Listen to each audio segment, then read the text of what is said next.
소개 말씀 감사드립니다. 안녕하세요. 저는 부산대 의대 생리학교실의 이진구입니다. 먼저 이번 혈관학회 워크숍에 이렇게 발표할 기회를 주셔서 감사의 말씀을 드립니다.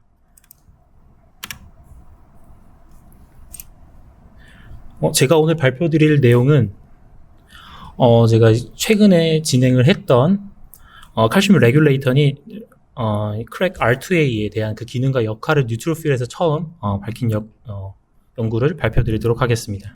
칼슘 신호는 뉴트로필에서 되게 중요한 역할을 하고 있는데요. 그래서 아래의 그림과 같이 다양한 리셉터에 의해서 신호가 인듀스가 되고 결국에 ER 안에 있는 칼슘이 사이토플라즘으로 이제 릴리즈 되게 되면서 이 상태를 이제 스팀 1이라는 몰레큘이 칼슘을 센싱하게 됩니다. 이제 디플레이션 되어 있는 상태를 센싱하게 되는데 결국에 플라즈마 멤브레인에 있는 오라이1과 인터랙션을 통해서 외부 칼슘을 유입하게 됩니다. 이렇게 유입되어 있는 칼슘에 의해서 결국 뉴트로필은 많은 기능들을 수행을 하게 되는데요.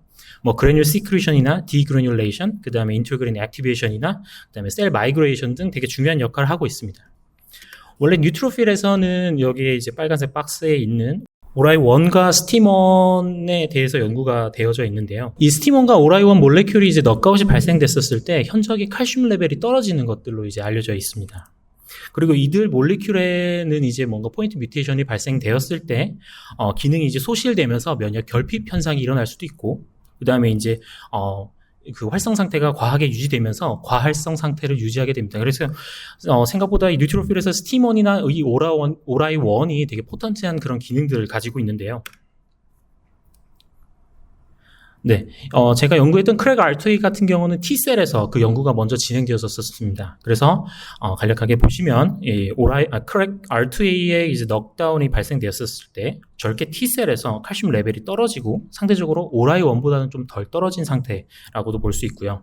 그리고 같은 그룹에서 크랙 R2A에 대한 넉아웃 마우스를 만들었을 때 아이솔레이션 되어 있는 T셀에서도 칼슘 신호가 떨어져 있는 것을 이제 확인해 볼 수 있습니다.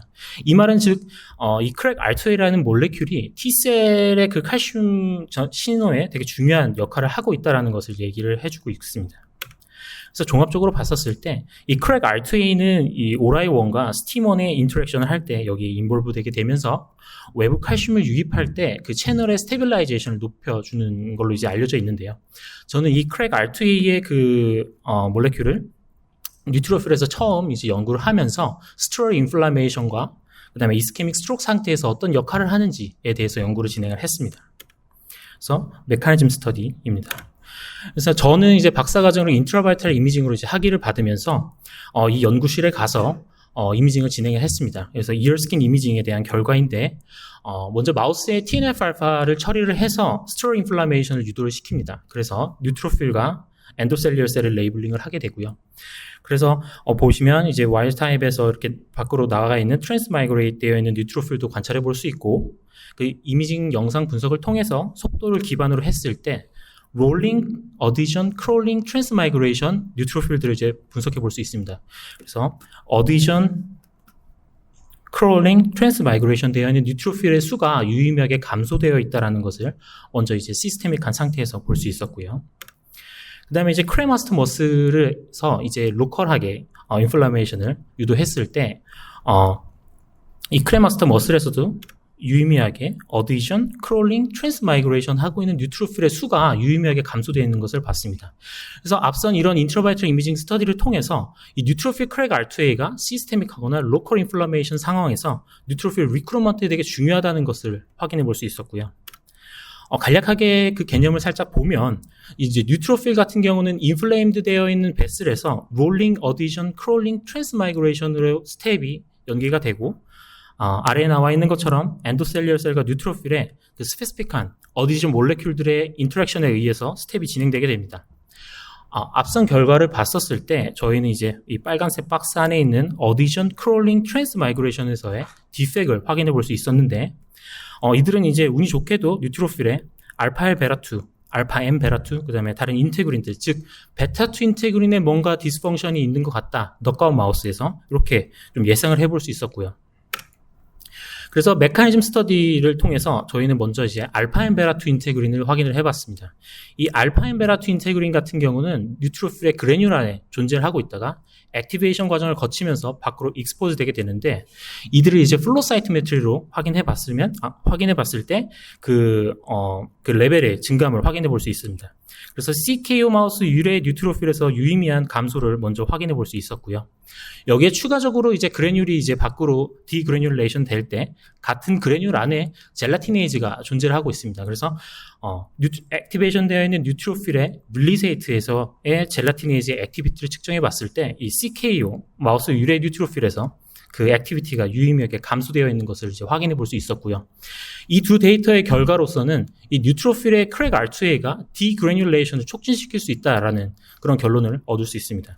여기에서 추가적으로 이렇게 익스포즈드 되어 있는 알파인 베라2 인테그린의 액티비티가 있는지를 확인하기 위해서 이 알파인 베라2 인테그린의 라이간드인 파이브리노젠 바인딩을 플로사이토메트리로 측정해 보면 이렇게 유의미한 감소를 이제 확인해 볼 수 있었습니다. 그래서 결국 뉴트로필 크랙 R2A가 알파인 베라2 인테그린을 포함하고 있는 그래뉼의 디그래뉼레이션과 액티베이션에 되게 중요한 역할을 하고 있다라는 결론을 알 수 있었고요.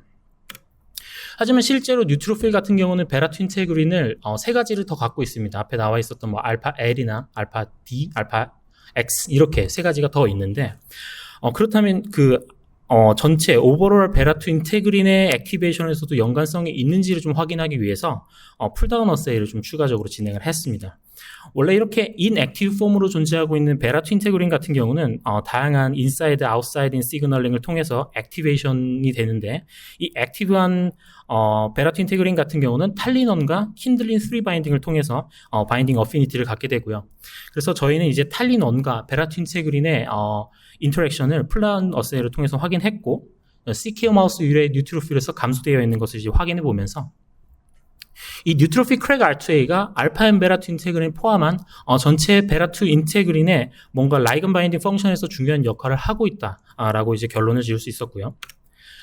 그리고 나서 이제 T셀에서 원래 알려져 있었던 칼슘 시그널링에서도 그 중요한 역할을 하고 있는지에 대해서 이제 확인을 해봤습니다. 그래서 다양한 아고니스트 스티뮬레이션이 있었을 때 CKO 마우스 유래 뉴트로필에서 유의미한 감소를 확인했고, 그 다음에 와일드 타입 뉴트로필이 액티베이션 과정을 겪으면서 이 크랙 R2A랑 스티먼이 실제로 바인딩을 하는지도 풀다운 어세이를 통해서 이제 확인했습니다.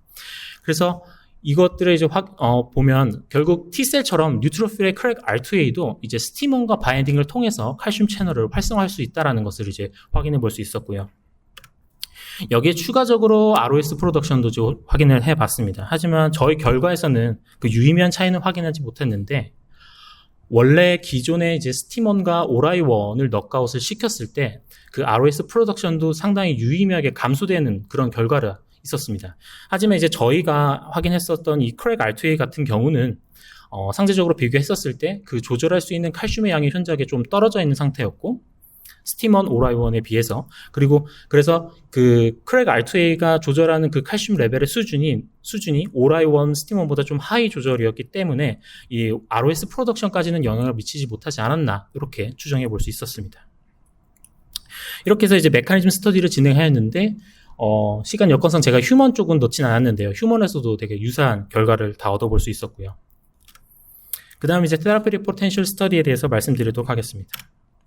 그래서 원래 그 크랙 R2A 같은 경우는 여기 나와 있는 콜드 콜 리즌이 스티먼과 오라이원에 바인딩 하는데 되게 중요하다라고 이제 알려져 있습니다. 하지만 어느 사이트가 스페시픽하게 워킹을 하는지에 대해서는 알려지진 않았고요.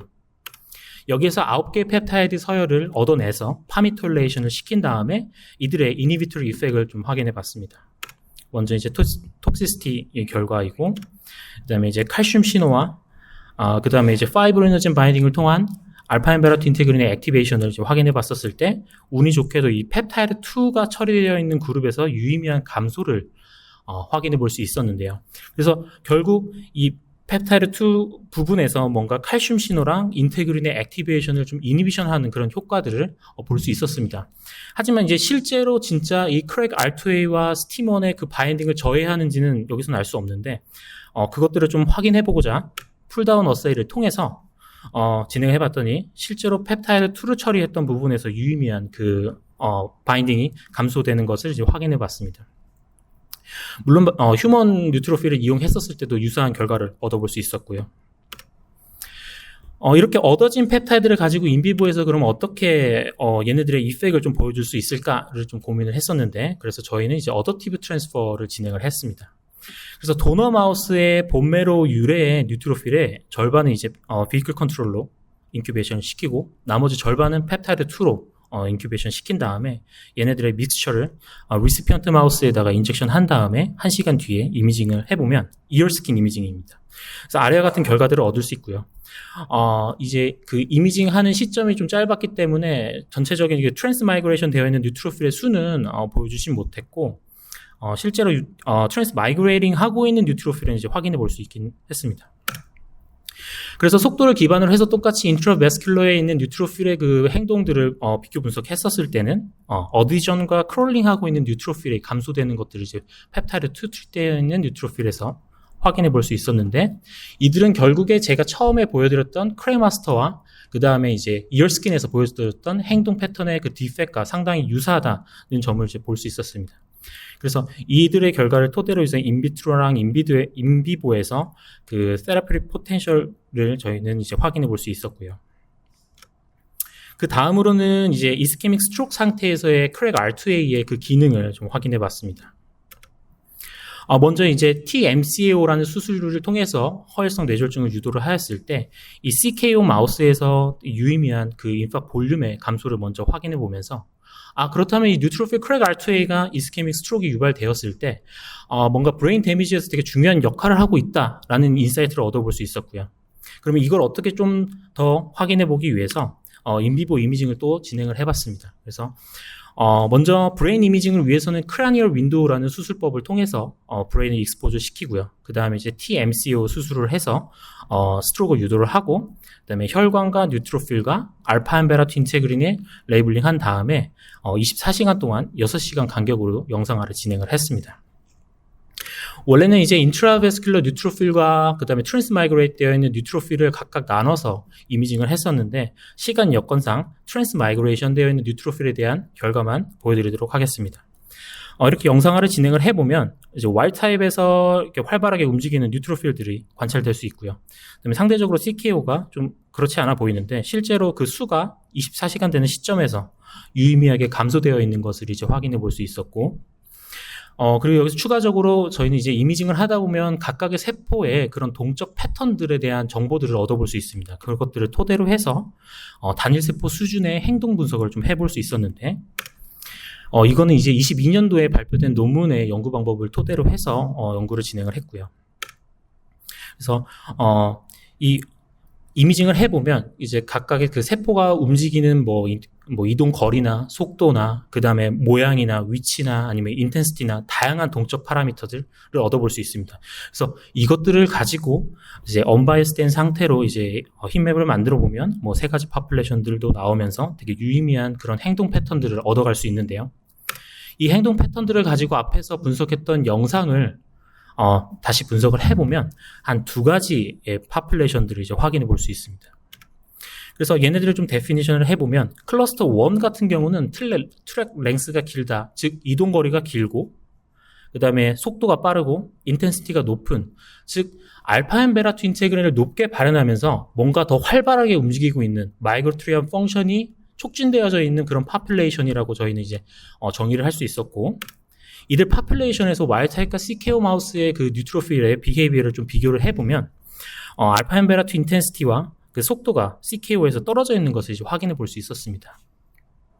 그래서 이 뉴트로필 크랙 R2A가 이스케믹 스트로크가 유발되어졌었을 때 그 알파 앤 베라 투 인테그린을 업 레귤레이션 시키면서 그들 파퓰레이션들이 뭔가 마이그레토리안 펑션을 촉진시킨다라는 것들로 결론을 볼 수 있었는데요.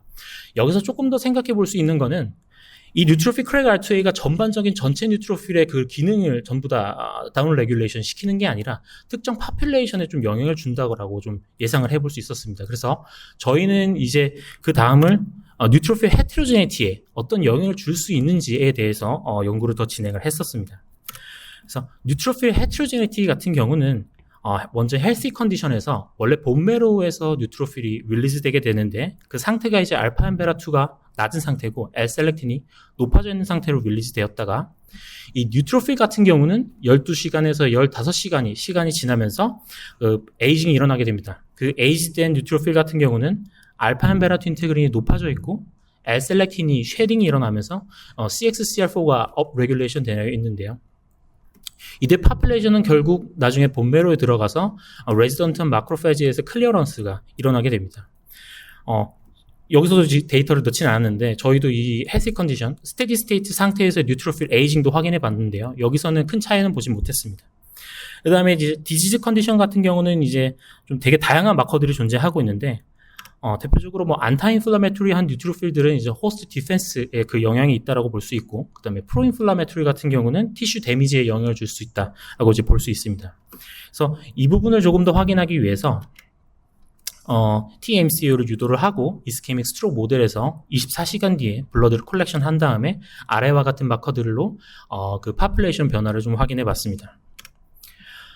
그래서 이제 핑크색 박스 안에 있는 이 파퓰레이션이 이제 저희가 데피니션을 준 그 프로인플라메토리 뉴트로필 파퓰레이션인데요. 알파 베타2가 높고 L-셀렉틴이 낮은 상태인데 이 파퓰레이션이 이 CKO 마우스에서 유의미하게 감소되어 있는 것을 여기서 확인해 볼 수 있었고, 그다음에 전체 오버롤 L-셀렉틴의 증가와 그다음에 알파 베타2 인테그린의 그 감소를 확인해 볼 수 있었습니다. 여기에 추가적으로 프로인플라메토리의 뉴트로필 파퓰레이션 정반대편에 있는 이들의 파퓰레이션의 유의미한 감소 또한 이제 볼 수 있었는데요.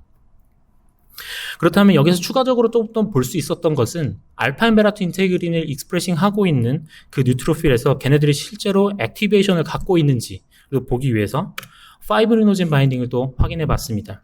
그래서 이 빨간색 박스 안에 있는 이 파퓰레이션이 알파 베타2가 높고 그다음에 파이브리노젠 바인딩이 높은 상태, 즉 액티브한 알파 베타2를 익스프레싱하는 프로인플라메토리의 뉴트로필 파퓰레이션이라고 저희는 얘기를 했는데, 이 프로인플라메토리한 뉴트로필 파퓰레이션들이 실제로 그 CKO 마우스에서 유의미하게 감소되어 있다라는 결론을 얻을 수 있었습니다. 그래서 이 뉴트로필 크랙 R2A가 TMCO 유래에 이스케믹 스트로크 유발되었을 때 그 병변 외에도 외에 이제 블러드 레벨에서도 그 알파 베타2가 높게 발현하고 있는 그 프로인플라메토리한 뉴트로필 파퓰레이션을 증가시킨다라는 것들로 이제 결론을 지어볼 수 있었습니다. 그래서 종합적으로 그 결론을 보면 저희는 이제 뉴트로필에서 그 크랙 R2A의 기능을 봤는데요. 이 크랙 R2A는 이제 스티먼과 바인딩을 통해서 외부의 칼슘 신호를 유입하게 되고, 이 유입된 칼슘에 의해서 디그래뉼레이션 과정과 베라토 인테그린 액티베이션 과정을 촉진시키게 됩니다. 원래 기존의 연구와 좀 차이점은 오라이원과 스티먼 같은 경우는 상당히 좀 더 포턴트하게 칼슘 레벨을 조절을 하는데, 이 크랙 R2A는 상대적으로 좀 조금 조절하면서 이들과 다르게 ROS 프로덕션에서는 영향을 주지 못했다는 점이 있고요. 그 다음에 크랙 R2A와 그 다음에 스티먼의 인터랙션을 이니비션 했었을 때는 그들에서 보여지는 그 세라피릭한 포텐셜을 마우스와 휴먼에서 이제 확인해 볼 수 있었습니다. 그리고 마지막으로 TMCAO 유래 이스케믹 스트로크 유발되었을 땐 이 뉴트로필 크랙 R2A가 블러드와 그 다음에 브레인 병변 안에서 그 알파 베타2 인테그린을 업 레귤레이션 시키면서 이러한 프로인플라메토리한 뉴트로필 파퓰레이션들이 증가가 되게 되고, 결국 이 파퓰레이션들이 이스케믹 스트로크 상황에서 브레인 데미지에 되게 중요한 역할을 하고 있다라고 저희는 이제 결론을 지을 수 있게 되었습니다. 네, 이상으로 저의 발표를 마치도록 하겠습니다.